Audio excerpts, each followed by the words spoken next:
Bismillahirrahmanirrahim. Bismillahirrahmanirrahim. Assalamualaikum warahmatullahi wabarakatuh. Alhamdulillah wassalatu wassalamu ala Rasulillah wa ala alihi wa ashabihi wa mawalah. Ashhadu an la ilaha illallah wahdahu la syarikalah wa ashhadu anna Muhammadan abduhu wa rasuluh la nabiyya ba'dah. Wa ba'd.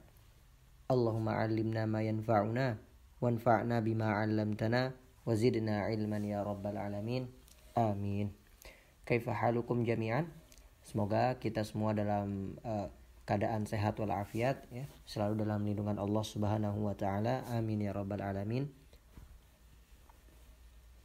Melanjutkan materi pelajaran kita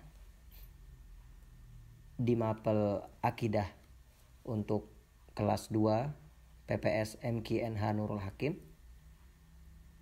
Setelah pada pertemuan sebelumnya kita membahas tentang beriman kepada kitab suci Allah Subhanahu wa taala, namun bagian yang pertama.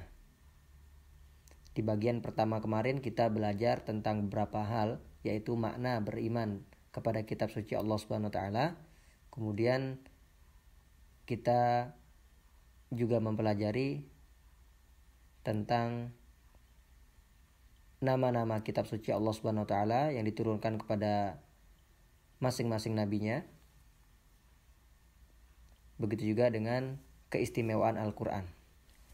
Maka pada materi kali ini kita akan membahas hal yang baru yang berkaitan dengan beriman kepada kitab suci Allah Subhanahu wa taala.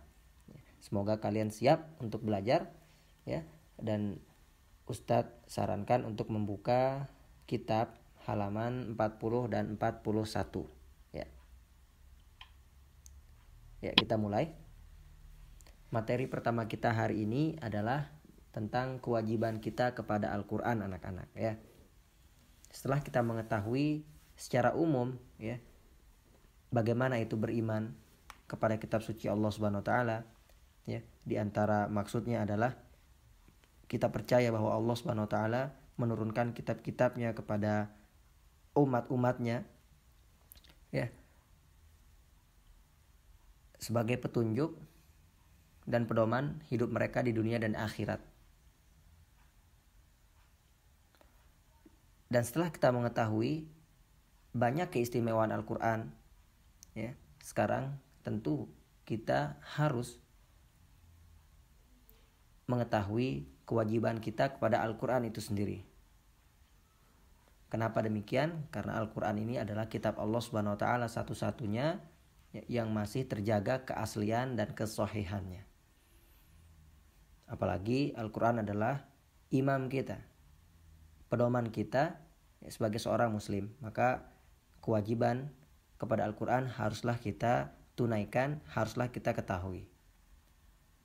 Ya, kalian bisa lihat ya, di antara kewajiban kepada Al-Qur'an yang pertama adalah harus mencintainya.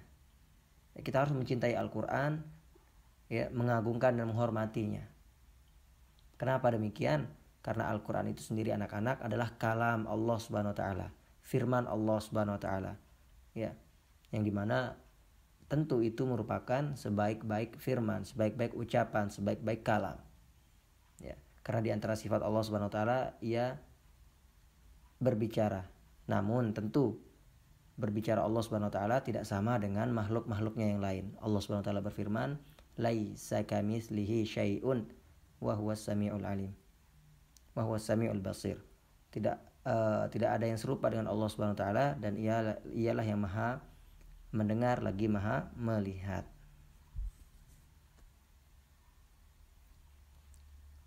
Kemudian di antara kewajiban kita juga, anak-anak, adalah wajib kita untuk membaca disertai bertadabbur, yaitu memahami maknanya.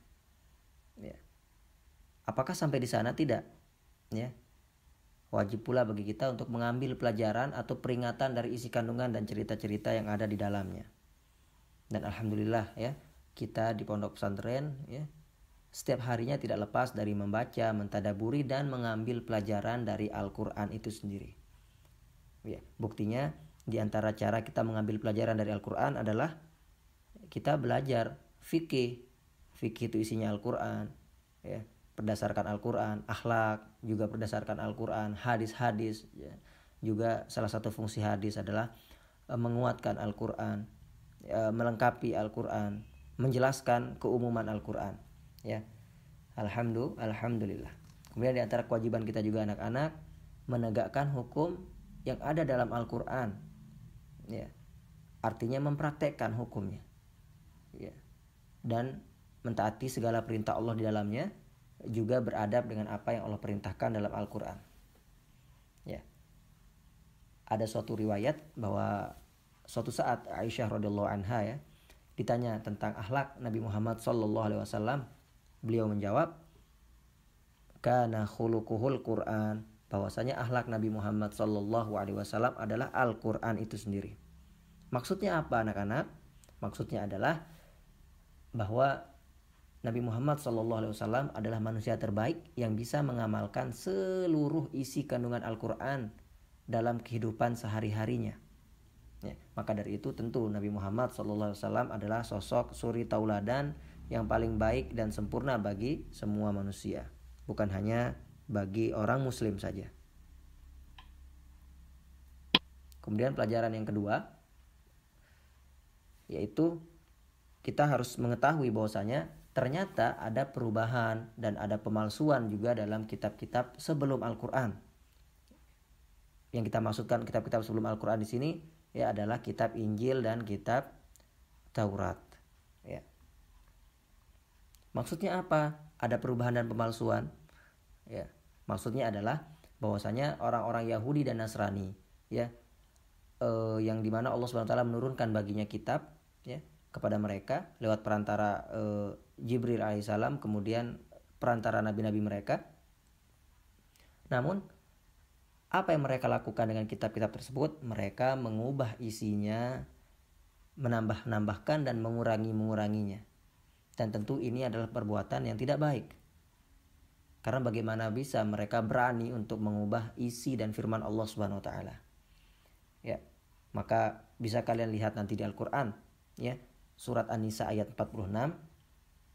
Ya, begitu juga di Ali Imran ayat 78 bagaimana Allah Subhanahu wa taala menceritakan dalam Al-Qur'an perilaku mereka yang melakukan perubahan atau pemalsuan di dalam kitab-kitab suci Allah Subhanahu wa taala. Wal iyazubillah. Sedangkan Al-Qur'an sendiri anak-anak satu-satunya kitab Allah Subhanahu wa taala yang terjaga keasliannya, tidak ada yang ditambah-tambahkan maupun dikurang-kurangi. Allah Subhanahu wa taala berfirman, "Inna nahnu nazzalna dzikra wa inna lahu lahafizun." Sungguh kami yang menurunkan Al-Qur'an ini, maka kami yang akan menjaganya. Ya. Maka kitab-kitab yang sudah dirubah tadi berisi dengan ajaran-ajaran yang sudah dirubah, informasi yang juga salah, dan cerita-cerita yang bohong. Ya, maka seorang muslim, apa sikap kita kemudian terhadap kitab-kitab ini yang sudah dirubah ini? Apa sikap kita? Tidak boleh mempercayai isi kandungannya kecuali apa yang Al-Quran dan hadis Nabi SAW benarkan. Ya. Jadi intinya ya kita berpegang teguh hanya kepada Al-Quran, ya, sampai hari kiamat. Kemudian manfaat beriman kepada kitab suci Allah Subhanahu wa taala, ya, ini perlu kita ketahui juga, ya. Apa sih manfaatnya ketika kita seorang muslim beriman kepada kitab-kitab suci Allah Subhanahu wa taala?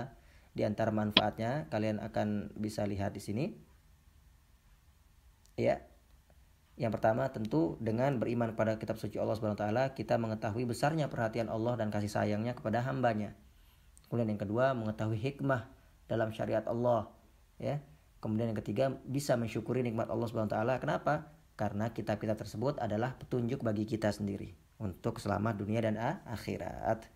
Masya Allah, barakallahu fikum jami'an.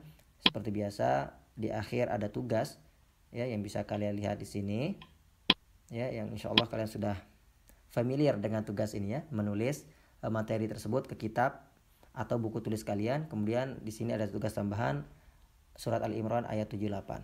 Ya. Barakallahu fikum. Subhanakallahumma. Assalamualaikum warahmatullahi wabarakatuh.